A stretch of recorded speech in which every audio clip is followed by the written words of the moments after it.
Vayamos por favor, hermanos, al Salmo 15, por favor, para continuar con nuestro estudio de los Salmos.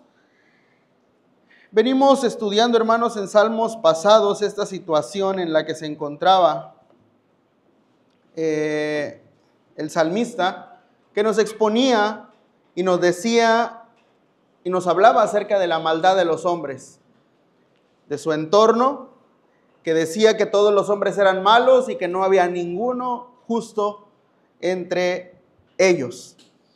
Ahora, hermanos, en el Salmo 15, estudiando este salmo, podemos darnos cuenta que ahora el salmista está exhortando a los hombres a convertirse de su mal camino. Vayamos, hermanos, por favor, a leer el Salmo número 15 y vamos a hacer una breve meditación de este salmo, hermanos. Salmo número 15, por favor, y leemos de forma unida. Son solamente 5 versículos. Leámoslos de forma unida. Dice la palabra de Dios, hermanos, Salmo 15, versículo 1. Jehová, ¿quién habitará en tu tabernáculo? ¿Quién morará en tu monte santo? El que anda en integridad y hace justicia y habla verdad en su corazón. El que no calumnia con su lengua, ni hace mal a su prójimo, ni admite reproche alguno contra su vecino. Aquel a cuyos ojos el vil es menospreciado, pero honra a los que temen a Jehová. El que aun jurando en daño suyo, no por eso cambia. Quien su dinero no dio a usuario. El que hace estas cosas no resbalará jamás. Es lo que nos habla este salmo, hermanos. Y este salmo número 15 es una invitación al pueblo de Israel a examinar su estilo de vida. Es una exhortación que nos habla acerca de las características que debemos tener o que debe tener un ser humano para ser dignos de estar en la presencia de Dios. Este salmo comienza, hermanos, con una pregunta muy interesante que dice: ¿quién habitará en tu tabernáculo? ¿Quién morará en tu monte santo? El resto del salmo es la respuesta de David a la propia pregunta que él había hecho en el versículo 1. ¿Quién puede habitar en tu tabernáculo?, pregunta el salmista. Solo para poner en contexto, hermanos, para contextualizar, recordamos lo siguiente, que el tabernáculo era un espacio sagrado donde el pueblo de Israel ofrecía, ¿qué ofrecía, hermanos? Sacrificios. ¿Qué más hacían en el tabernáculo? La adoración. ¿Qué más hacían en el tabernáculo? Tenían esa comunicación con Dios, ¿verdad? Era un espacio donde ofrecían sacrificios, adoraban y tenían esa comunicación con Dios. Entonces, el salmista hace esta pregunta: ¿quién habitará en tu tabernáculo? ¿Quién morará en tu monte santo? El salmista comienza preguntando quién es digno de estar en la presencia de Dios, lo cual desafía al pueblo a reflexionar sobre su propia vida y el carácter que mostraban. Podemos ver en salmos atrás y ver que el pueblo estaba lleno de maldad. Pero ahora David hace una exhortación a cambiar la manera de vivir para poder ser dignos de estar en la presencia de Dios. Le hace una exhortación al pueblo para modelar su carácter y su manera de vivir. Jehová, ¿quién habitará en tu tabernáculo? ¿Quién morará en tu monte santo? Lo más probable es que David haya hecho esta oración cuando el pueblo de Israel iba peregrinando hacia el altar, hacia hacer estos sacrificios, hacia presentar estos sacrificios, hacia poder encontrarse con la presencia de Dios. Quizá el salmista en este andar realizó esta oración para poder exhortar al pueblo de Israel que mientras viajaban y mientras estaban pensando en este hecho que según Deuteronomio 16:16 se hacía 3 veces al año. Entonces el salmista hizo eso para animar a estas personas para que puedan recordar y puedan convertir sus caminos para poder ser dignos de estar en la presencia de nuestro Dios. La esperanza de este salmo es que los llevara al arrepentimiento y los convirtiera de su maldad para que pudieran entrar al templo, entrar al tabernáculo, entrar a este lugar y hacer la expiación de sus pecados mediante los sacrificios que realizaran en ese momento. Podemos imaginar que el salmista lo hacía con este afán de exhortar al pueblo para convertirse de sus malos caminos. Y a continuación, en los siguientes versículos, el salmista nos hace notar las características que necesitaba el pueblo para poder ser dignos de estar en la presencia de Dios. ¿Quién habitará en tu tabernáculo? ¿Quién morará en tu monte santo? Y luego nos nombra algunas características que debe tener el pueblo y la exhortación para poder hacerla realidad en su vida. Versículo 2 dice, el que anda en integridad y hace justicia. ¿Quién habitará el tabernáculo? ¿Quién morará en tu monte santo? Y luego el mismo salmista responde, el que anda en integridad y hace justicia y habla verdad en su corazón. Entonces la primera era verdad, integridad y justicia. Según el Salmo 15:2.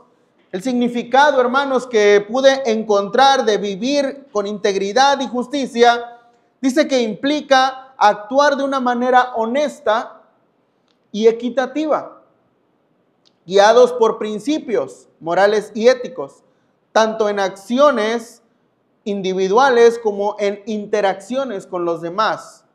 Se trata de ser coherentes entre lo que se cree y lo que se hace, respetando los derechos y necesidades de todos y buscando un equilibrio social en donde todos puedan prosperar.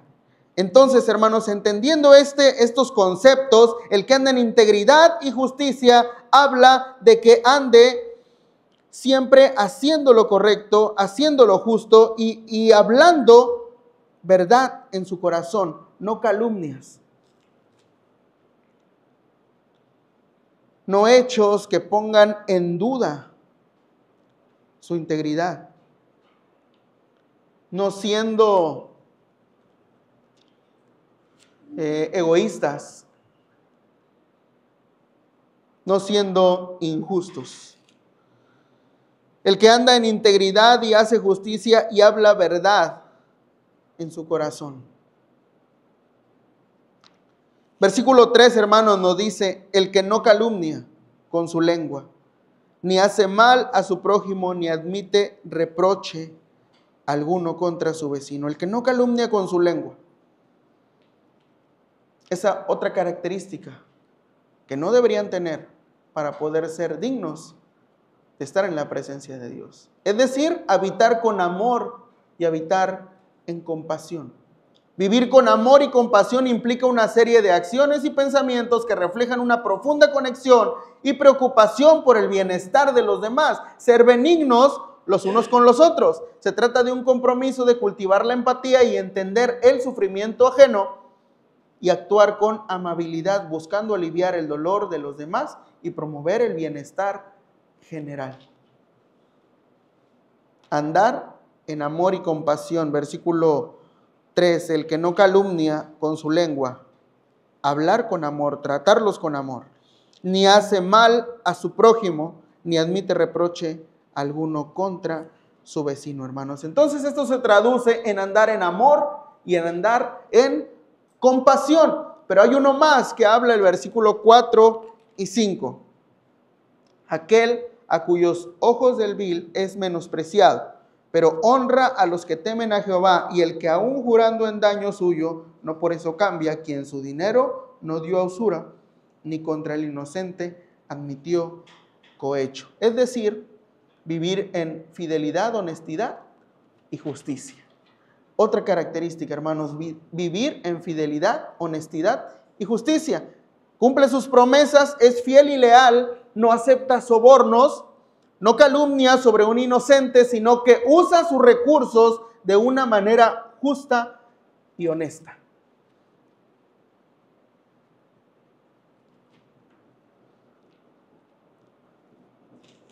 Y estas son, hermanos, algunas de las características. ¿Quién habitará en tu tabernáculo? ¿Quién morará en tu monte santo? El que anda en integridad y hace justicia y habla verdad en su corazón. El que no calumnia con su lengua, ni hace mal a su prójimo, ni admite reproche alguno contra su vecino, aquel a cuyos ojos del vil es menospreciado, pero honra a los que le temen, a los que temen a Jehová. El que aún jurando en daño suyo no por eso cambia, quien su dinero no dio a usura, ni contra el inocente admitió cohecho. Y finaliza, hermanos, este salmo diciendo: el que hace estas cosas no resbalará jamás. Queriendo decir que si practicas esto, jamás caerás de la gracia de Dios. Son características, hermanos, que la palabra de Dios a través de este salmo nos señala y nos dice. Este salmo fue hecho para el pueblo de Israel. Estas características tenía que tener la persona que quisiera y que fuera digno de estar en la presencia de Dios.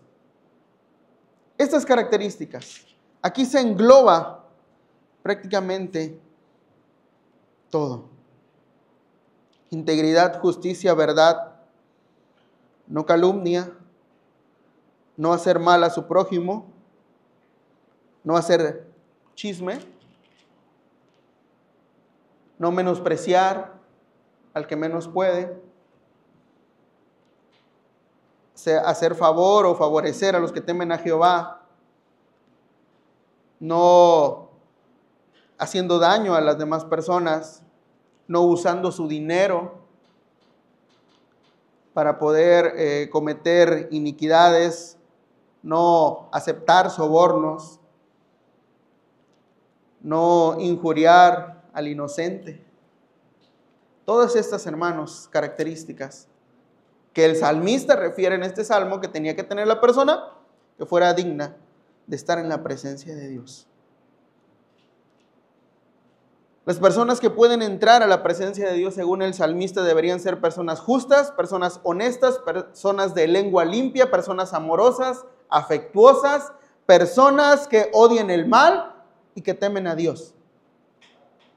Esas personas podrían experimentar la presencia de Dios, y un resultado de que la presencia de Dios y que Dios vivía en ellos es que tenían integridad, eran generosos y protegían a los inocentes. Entendiendo el contexto de los salmos anteriores, decían que no se encontraba ninguna persona, ni uno solo, que no hiciera maldad y que no tuviera maldad en su corazón. Ahora exhorta para que esas personas se puedan convertir, dando ciertas características que deberían de tener.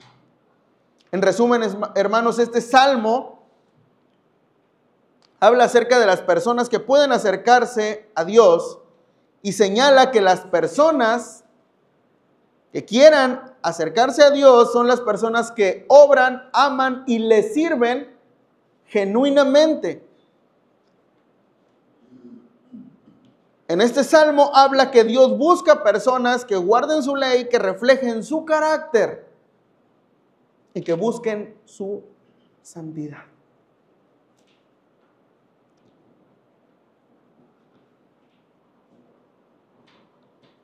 Si existían estas personas, simplemente no eran dignos y no podían estar en la presencia de Dios. Tenían que tener las características, cumplirlas al pie de la letra. Y al momento de cumplirlas, es entonces que podían tener acceso y podían estar en la presencia de Dios. Si no las cumplían, no se podía.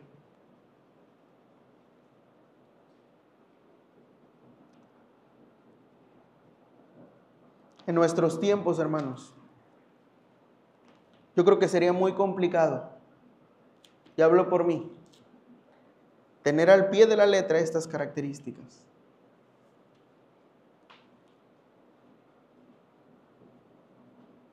Pero ahora tenemos a alguien que nos justifica, que nos limpia, que nos hace dignos de estar en la presencia de Dios. Porque ¿qué dicen Romanos? Por cuanto todos pecaron y están destituidos de la gloria de Dios.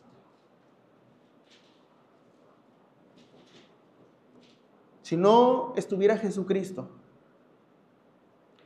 yo creo que muchos de nosotros, entendiendo las características que menciona este salmo, estaríamos destituidos de la gloria y de la presencia de Dios.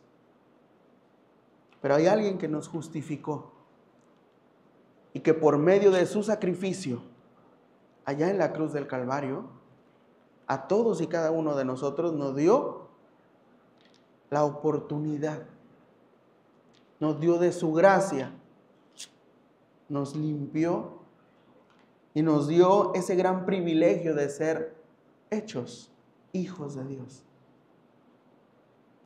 Y que solo por medio de Él podemos tener la redención.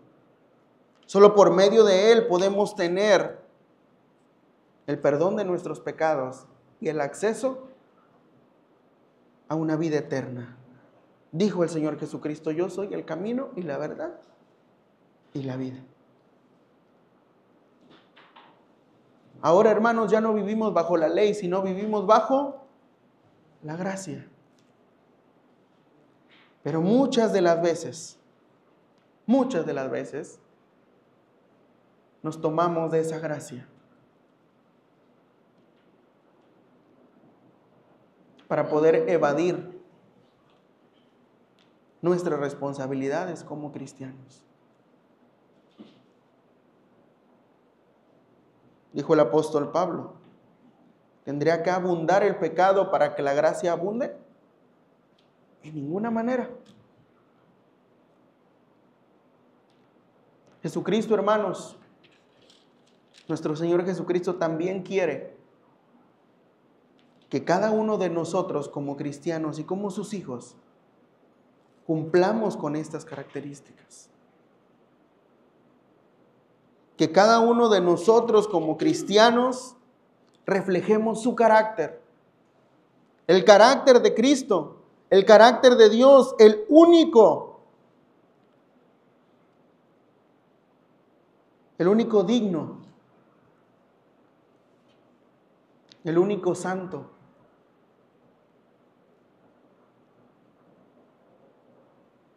El Señor Jesucristo también quiere que nosotros nos apropiemos de ese carácter que Él reflejó. ¿Recuerda por qué fuimos llamados cristianos?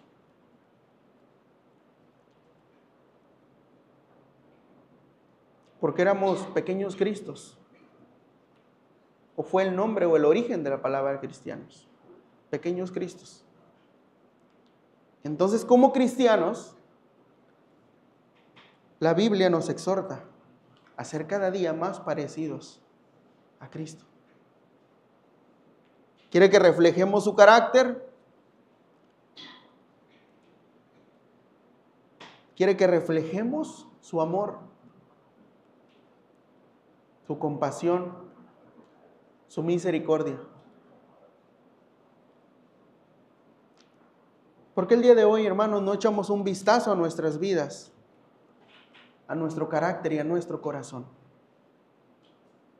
Que podamos ver y revisar ahí adentro cuáles son las reales intenciones y cuáles de ellas están alineadas a la voluntad de Dios. Echemos un vistazo, hermanos, ¿Quién habitará en tu tabernáculo? ¿Quién morará en tu monte santo? El que anda en integridad y justicia y hace justicia y habla verdad en su corazón. El que no calumnia con su lengua, ni hace mal a su prójimo, ni admite reproche alguno contra su vecino. Aquel a cuyos ojos del vil es menospreciado, pero honra a los que temen a Jehová. El que aún jurando en daño suyo, no por eso cambia. A quien su dinero no dio a usura, ni contra el inocente admitió cohecho. Y nos dice, hermanos, que si hacemos estas cosas, el que hace estas cosas, ¿qué dice? No resbalará jamás. No resbalará jamás. Si practicamos la verdad de Dios, hermanos, no resbalaremos. El Señor no nos dejará caer. Este salmo, hermanos, nos invita a examinar nuestra vida y ver si estamos viviendo de acuerdo a los principios de integridad, de justicia, de verdad y de amor que Dios espera de cada uno de nosotros. Si estamos viviendo así, el Salmo nos invita y nos dice que no resbalaremos jamás. Pero si no estamos viviendo de esta manera, hermanos, el Salmo nos anima y nos exhorta a buscar ese cambio en nuestras vidas y vivir una vida que sea digna de estar en la presencia de nuestro Dios. Tomemos, hermanos, estas palabras en nuestro corazón y esta exhortación que el salmista nos hace a través del Salmo número 15, hermanos. Y la siguiente semana estaríamos estudiando el Salmo número 16. Hermanos, puestos de pie, por favor, hermanos. Y vamos a orar